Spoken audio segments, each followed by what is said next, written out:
Okay students, welcome to my class Royal Academy. And आज हम लोग फिजिक्स का एक टॉपिक पढ़ेंगे, इम्पोर्टेंट टॉपिक जो हम लोगों को पढ़ना है। कल के अपनी क्लास में गॉस थ्योरम के एप्लीकेशन के ऊपर डिस्कशन किया था, तो उसी डिस्कशन को आगे बढ़ाते हुए हम लोग एप्लीकेशन ऑफ गॉस थ्योरम का थर्ड टॉपिक देखेंगे स्टूडेंट्स।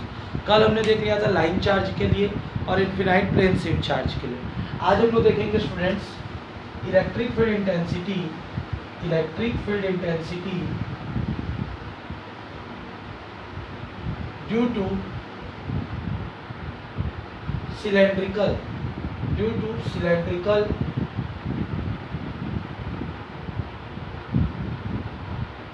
ऑब्जेक्ट, बेलनाकार वस्तु के लिए विद्युत क्षेत्र की तीव्रता। आज का जो टॉपिक है स्टूडेंट्स, इस टॉपिक में हम लोगों को पढ़ना है कि किस तरीके से सिलेंड्रिकल ऑब्जेक्ट का इलेक्ट्रिक फील्ड इंटेंसिटी फाइंड किया जा सकता है। हम लोगों को आज के टॉपिक्स में देखना है स्टूडेंट कि किस तरीके से सिलेंड्रिकल ऑब्जेक्ट का क्या निकाला जा सकता है, इलेक्ट्रिक फील्ड इंटेंसिटी निकाला जा सकता है स्टूडेंट। तो सबसे पहले हम लोग क्या करते हैं, एक सिलेंड्रिकल ऑब्जेक्ट कंसीडर करते हैं। माना हम लोग एक बेलनाकार वस्तु ले लेते हैं स्टूडेंट्स।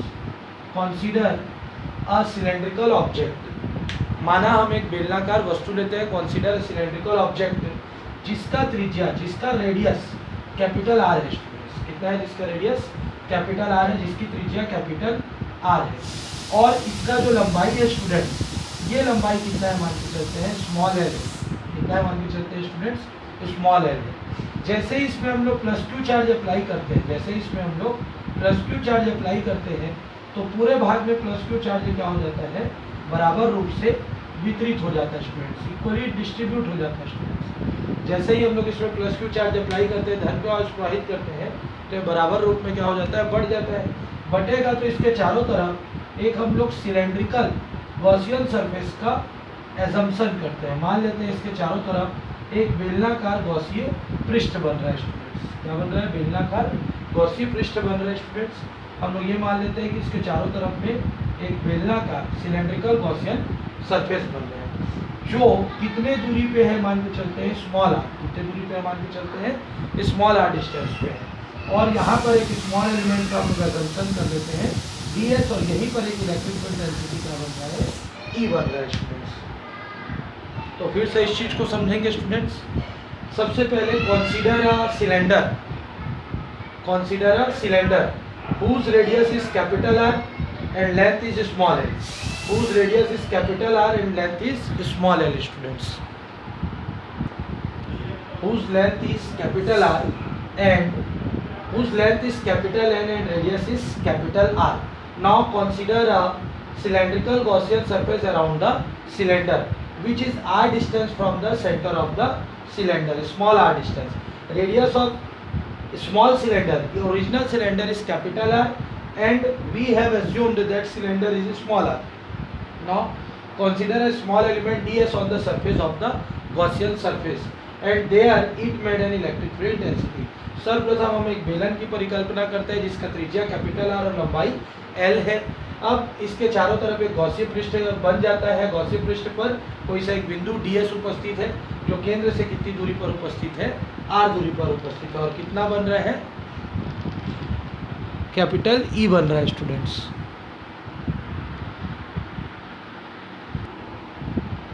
कैपिटल E दूरी पर बन रहा है स्टूडेंट्स।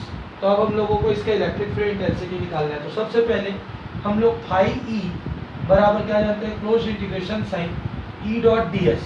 अब चूंकि इसमें भी 3 सरफेस बनता है, मैंने पहले वीडियो में बता दिया है कि ऊपर और नीचे में जो सरफेस बनेगा वो इसके साथ 90 डिग्री बनाता है, इसलिए उसको 0 ले लेते हैं। तो अभी जब हम लोग सॉल्व करेंगे तो हम लोग क्या करेंगे कि इन दोनों स्टेप को, यहाँ और यहाँ वाले स्टेप को स्किप करते हुए चलेंगे। तो phi E is equal to क्या बन जाएगा, E ds cos 0 डिग्री।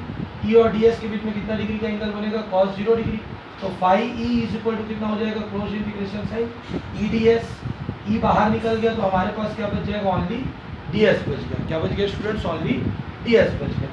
अब ये E और ds की जगह में हम लोग क्या लिख सकते हैं स्टूडेंट्स, यहाँ पर ds की जगह में हम लोग लिख सकते हैं ये गॉसियन सरफेस के लिए ले रहे हैं तो इसको लिखेंगे 2 पाई आर एल। क्या लिख सकते हैं students, phi E is equal to E into 2 pi are l write कर सकते हैं। क्या राइट कर सकते हैं, E into 2 pi are l write कर सकते हैं students. But from Gauss theorem, Gauss के प्रमेय से क्या जानते हैं स्टूडेंट्स हम लोग, phi E is equal to होता है क्यू बाई एप्सिलॉन नॉट। क्या होता है, phi is equal to Q by epsilon not. ये इक्वेशन 1 हो गया, ये इक्वेशन 2 हो गया स्टूडेंट। दोनों का इक्वल करेंगे तो E into 2 pi R L is equal to Q upon क्या आ जाएगा, epsilon not. E is equal to कितना आ गया, Q upon 2 pi are L epsilon not. कितना आ गया student, 2 pi are L epsilon not आ गया स्टूडेंट्स। क्लियर है यहाँ पर तक। ये आंसर हो गया न्यूटन पर कूलम। कितना हो गया इसका answer students, Newton per coulomb. But volume charge distribution क्या जानते हैं, वॉल्यूम चार्ज डेंसिटी हिंदी में क्या जानते हैं, इसको बोलते हैं आयतन आवेश घनत्व। क्या बोलते हैं स्टूडेंट्स, आयतन आवेश घनत्व। तो आयतन आवेश घनत्व से, आयतन आवेश घनत्व से हम क्या जानते हैं, rho is equal to Q upon volume. Rho is equal to Q upon volume जानते हैं, rho is equal to Q upon volume. तो क्यू इज इक्वल टू क्या हो जाएगा, रो इंटू वॉल्यूम। क्या हो जाएगा, रो इंटू वॉल्यूम। और ये जो वॉल्यूम लेंगे स्टूडेंट्स, ये किसका लेंगे हम लोग, छोटे वाले का। तो Q is equal to rho into 4/3, sorry इसका वॉल्यूम क्या होता है students, pi are square h, pi are square l. क्या हो जाएगा students, pi are square L.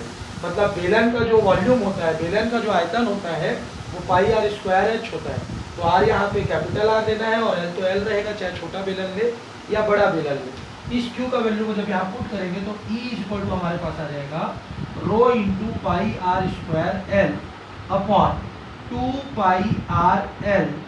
तो ये एल और ये एल हमने कैंसिल कर दिया, ये पाई और ये पाई कैंसिल कर दिया। तो ई की वैल्यू हमारे आ गई rho are square upon 2r। क्या आ गया, रो आर स्क्वायर अपॉन 2r। ये हो गया आंसर स्टूडेंट्स। तो फिर से इसको देख लेते हैं। सबसे पहले हमने एक बेलन लिया, क्या लिया स्टूडेंट्स, एक बेलन ले लिया। इस बेलन की त्रिज्या r है और लंबाई l है। इसके चारों तरफ एक फिर बेलनाकार गॉसियन सरफेस का हम लोग एजम्पशन कर लेते हैं। गॉसियन सरफेस पे एक स्मॉल एलिमेंट ds बनता है जो कितना इलेक्ट्रिक फील्ड डेंसिटी बना रहा है, कैपिटल E बना रहा है। अब फाई बराबर क्या होता है, close integration sign E dot ds। तो फाई बराबर क्या हो गया, E ds cos 0। अब cos 0 का मान 1 होता है तो फाई बराबर क्या हो गया, E ds हो गया। E बाहर निकाले तो ds बच गया। ds बड़े वाले बेलन के लिए है, बड़े वाले सिलेंडर के लिए है। तो फाई बराबर E into 2 pi are l होता है। Equation number 1 Gauss theorem, phi बराबर कितना जानते हैं, क्यू बाई एप्सिलॉन नॉट। तो E into 2 pi R L is equal to क्या हो गया, क्यू बाई एप्सिलॉन नॉट। तो E बराबर क्या हो गया, ये सब इधर ट्रांसफर हो गया तो Q upon 2 pi are L epsilon not. लेकिन वॉल्यूम चार्ज डेंसिटी आयतन आवेश घनत्व बराबर क्या जानते हैं, rho is equal to Q upon V. Q is equal to rho into V हो गया। वी किसका आयतन है, इस बेलन का आयतन है, वॉल्यूम ऑफ स्मॉल सिलेंडर। तो रो इज इक्वल टू क्या हो जाएगा, Q is equal to rho into pi are square L. तो क्यू की वैल्यू हम लोग यहाँ पे पुट करेंगे तो pi rho into pi are square L upon 2 pi are L. Pi और पाई कैंसिल, एल और कैंसिल, तो rho are square is equal to 2r। क्या बच गया, 2r। इसमें एक वैल्यू छूट गई थी स्टूडेंट्स एप्सिलॉन नॉट की, ये एप्सिलॉन नॉट भी रहेगा students. Rho are square upon 2r epsilon not हो गया। ये किसके लिए आया स्टूडेंट्स, जब हमारा जो सिलेंडर है वो क्या रहेगा, इस सिलेंडर के बाहर में रहेगा। Clear students. अगर ये सिलेंडर के अंदर आ जाता है, सिलेंडर के अंदर आ जाता है स्टूडेंट्स, तो हम लोग क्या करेंगे, ये यहाँ तक क्लियर हो गया students. Rho are square upon 2r epsilon naught के लिए वैल्यू आ गई। अब इसी में थोड़ा सा पढ़ेंगे स्टूडेंट्स आगे के में। अगर हमारा ये जो सिलेंडर है, ये हमने जो सिलेंडर दिया था, माना क्या मान लेते हैं कि जो गॉसियन सरफेस है, जो हमारा गॉसीय पृष्ठ है, गॉसियन सरफेस जो है, गॉसीय पृष्ठ जो है वो, अगर ये एक सिलेंडर है और ये गॉसियन सरफेस है, अगर ये जो गॉसियन सरफेस है ये पृष्ठ पर आ जाए, मतलब स्मॉल आर की वैल्यू किसके इक्वल हो जाए, कैपिटल आर के। स्मॉल आर की वैल्यू किसके इक्वल हो जाए, अगर कैपिटल आर के इक्वल हो जाए तो देन ये केस है स्टूडेंट्स, अगर स्मॉल आर की वैल्यू कैपिटल आर के इक्वल हो जाती है तो E is equal to rho are square upon क्या हो जाएगा स्टूडेंट्स, 2r एप्सिलॉन नॉट है हमारे पास। तो हम लोग क्या करेंगे, स्मॉल r की वैल्यू कैपिटल R के बराबर ले लेंगे। तो E इज इक्वल टू क्या हो जाएगा, rho are square upon 2r epsilon not, एक बार कैंसिल, तो E इज इक्वल टू कितना हो जाएगा, rho R upon 2 epsilon not हो जाएगा स्टूडेंट्स। क्लियर है स्टूडेंट्स। अगर हमारा जो गॉसीय पृष्ठ है वो किस पे आ जाए, बेलन के पृष्ठ पर। गॉसीय पृष्ठ किस पर आ जाए, बेलन के पृष्ठ पर, मतलब गॉसियन सरफेस सिलेंडर पे आ जाए, तो स्मॉल आर की वैल्यू किसके इक्वल हो जाती है, कैपिटल आर। तो कैपिटल आर को हम लोग स्मॉल आर से डिस्प्लेस कर सकते हैं। आप लोग चाहें तो कैपिटल आर की जगह स्मॉल आर रखने की बजाय स्मॉल आर की जगह कैपिटल आर रखेंगे। जब स्मॉल आर की जगह कैपिटल आर रखेंगे तो कुछ इस तरीके से वैल्यू दिखेगी, 2r एप्सिलॉन नॉट, और ये आर कैंसिल हो जाएगा। तो E इज इक्वल टू क्या आ जाएगा, rho R upon 2 epsilon not. दोनों वैल्यू राइट है स्टूडेंट्स। आप लोग स्मॉल आर की जगह कैपिटल आर रख के सॉल्व करें या कैपिटल आर की जगह स्मॉल आर रख के सॉल्व करें, आपका आंसर ये आ जाएगा। ये दोनों केस क्लियर है स्टूडेंट्स आपको। अगला आज का टॉपिक देखते हैं students, electric field density on uniformly charge sphere. एक समान आवेशित गोले पर विद्युत क्षेत्र की तीव्रता ज्ञात करना। तो सबसे पहले हम लोग क्या कर लेते हैं स्टूडेंट्स, एक गोला ले लेते हैं, कंसीडर अ स्फीयर। अब फिर से इसका रेडियस को क्या ले लेते हैं स्टूडेंट्स, कैपिटल आर। अब जनरली आप लोग को ये रिमेंबर रखना पड़ेगा कि गॉसियन सरफेस के डिस्टेंस को ही स्मॉल आर से डिनोट किया जाता है, गॉसियन पृष्ठ की दूरी को ही स्मॉल आर से डिनोट किया जाता है, बाकी जनरली हम लोग कैपिटल आर से डिनोट करते हैं। तो consider a sphere of radius R, capital R. माना एक गोला ले लेते हैं जिसकी त्रिज्या क्या है, कैपिटल आर है। अब इसमें एक समान हम लोग प्लस क्यू चार्ज को क्या करते हैं, यूनिफॉर्मली डिस्ट्रीब्यूट करते हैं। एक समान, एक बार धन क्यू आवेश देते हैं तो एक समान आवेश वितरण कारण, यूनिफॉर्मली चार्ज डिस्ट्रीब्यूशन कारण चारों तरफ क्या हो जाता है, प्लस क्यू चार्ज डिस्ट्रीब्यूट हो जाता है स्टूडेंट्स। एक बार हम लोग एक तरफ प्लस क्यू चार्ज अप्लाई करते हैं तो चारों तरफ इसमें प्लस क्यू चार्ज डिस्ट्रीब्यूट हो जाता है। तो इसके चारों ओर एक गॉसियन पृष्ठ बनेगा स्टूडेंट्स, एक गॉसियन सरफेस क्रिएट हो जाता है स्टूडेंट्स। माना ये गॉसियन सरफेस फिर से स्फेरिकल बनेगा और इसकी जो दूरी रहेगी केंद्र से, सेंटर से जो इसका डिस्टेंस रहेगा, वो डिस्टेंस कितना रहेगा स्टूडेंट्स, स्मॉल आर। क्या रहेगा स्टूडेंट्स, स्मॉल आर। माना यहाँ पर एक कोई सा भी स्मॉल एलिमेंट बनेगा, एक क्या बनेगा, अल्पांश बनेगा ds, और यहीं पर क्या बनेगी, विद्युत क्षेत्र की तीव्रता E बन जाएगी स्टूडेंट्स। क्लियर हो क्या। तो हम लोग फॉर्मूला क्या जानते हैं, फाई E बराबर close integration sign E dot ds होता है। तो close integration sign E ds हो जाएगा क्योंकि cos 0 होगा, और cos 0 का मान कितना होता है स्टूडेंट्स, 1 होता है। तो ये E ds बच गया, E बाहर निकालेंगे तो खाली क्या बच गया, ds बच गया। अब ds किसके लिए है, बड़े गोले के लिए। बड़े गोले का एरिया क्या होगा, E into 4 pi are square.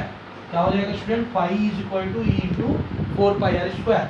But Gauss के थ्योरम से क्या जानते हैं, फाई बराबर कितना होता है, Q बाई एप्सिलॉन नॉट। ये हो गया इक्वेशन 1, ये हो गया इक्वेशन 2।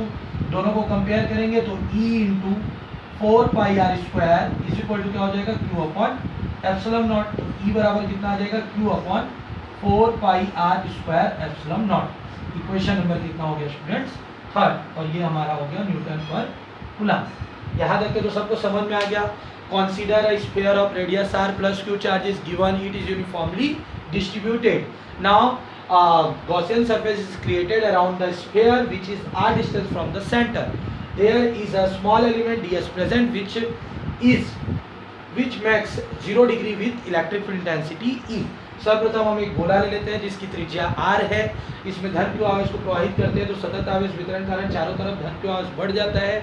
अब इसके चारों तरफ एक गॉसीय पृष्ठ बनता है, उस गॉसीय पृष्ठ का केंद्र से जो दूरी है स्मॉल आर है, इसमें एक अल्पांश ds लेते हैं जो विद्युत क्षेत्र E के साथ शून्य अंश का कोण बनाता है। Pi is equal to E dot ds, integration sign E ds cos 0। अब E ds बच गया, cos 0 की वैल्यू 1 होती है, E बाहर निकल गया, ds बड़े वाले गोले के लिए 4 पाई आर स्क्वायर हो गया। इक्वेशन 1 गॉस थ्योरम से phi is equal to Q by epsilon naught जानते हैं, E into 4 pi are square equal to Q by epsilon not हो गया। तो E is equal to Q upon 4 pi are square epsilon not हो गया। But क्या जानते हैं स्टूडेंट्स, वॉल्यूम चार्ज डेंसिटी, आयतन आवेश घनत्व, आयतन आवेश घनत्व से रो इज इक्वल टू क्या जानते हैं, Q upon V। So Q is equal to कितना हो जाएगा, रो इंटू V हो गया। और V किसके लिए है, छोटे वाले गोले के लिए। तो छोटे वाले गोले का आयतन, छोटा वाला मतलब स्मॉल स्फीयर है, स्मॉल स्फीयर का वॉल्यूम लेंगे तो ये लेंगे 4/3 पाई आर क्यूब। क्या ले लेंगे, 4/3 पाई आर क्यूब। ये फॉर्मूलाज आपको रटने पड़ेंगे स्टूडेंट्स कि वॉल्यूम ऑफ स्फीयर क्या होता है, वॉल्यूम ऑफ सिलेंडर क्या होता है, कर्व सरफेस सिलेंडर का क्या होता है, इसका सरफेस कितना होता है। तो ये हो गया इक्वेशन 4। इस Q की वैल्यू को जब हम लोग इक्वेशन 3 में पुट करेंगे तो E इज इक्वल टू कुछ इस तरीके से दिखेगा, 4/3 pi R cube upon 4 pi are square epsilon not. ये पाई कैंसिल, ये 4 cancel. So E is equal to value आ गई rho R cube upon 3 R square epsilon not newton per coulomb. ये हमारा एक आंसर निकल गया, E is equal to rho R cube upon 3 R square epsilon not. Clear हो गया students. जब ये कहाँ पे प्रेजेंट है, सरफेस पे। अब इसमें भी सेम वही अपन वर्क करेंगे जो हम लोग सिलेंडर में करके आए थे। जैसे हम लोग सिलेंडर में क्या लिखे थे कि अगर जो गॉसियन सरफेस है, अगर जो गॉसियन सरफेस है वो किस पे बन जाता है, स्फीयर पे ही बनेगा। अगर गॉसियन सरफेस स्फीयर पे ही बनेगा तो कैपिटल आर की वैल्यू को किसके इक्वल लिख लेंगे, स्मॉल आर के। तो E इज इक्वल टू क्या लिखेगा, rho R cube upon 3 R square epsilon not है। आर की वैल्यू को आर के बराबर कर देंगे तो rho R cube upon 3 R square epsilon not. दो R cancel. So E is equal to rho R upon 3 epsilon not newton per coulomb. ये हो गया स्टूडेंट्स। और लास्ट इसमें, अगर इसमें आप लोगों को मैं पहले भी बता चुका हूँ, हमने जो कैपिटल आर को सॉल्व किया आप स्मॉल आर करके भी सॉल्व कर सकते हैं। इसमें एक और कैसा आता है, इनसाइड स्फीयर। स्फीयर के अंदर में क्या होगा, तो स्फीयर के अंदर में इलेक्ट्रिक फील्ड डेंसिटी 0 होती है स्टूडेंट। ये डायरेक्ट आप लोग लिखेंगे कि किसी भी गोले के अंतर्गत या किसी भी बेलन के अंतर्गत विद्युत क्षेत्र की तीव्रता का मान 0 होता है। Electric field density inside any sphere, inside any cylinder is always 0 students.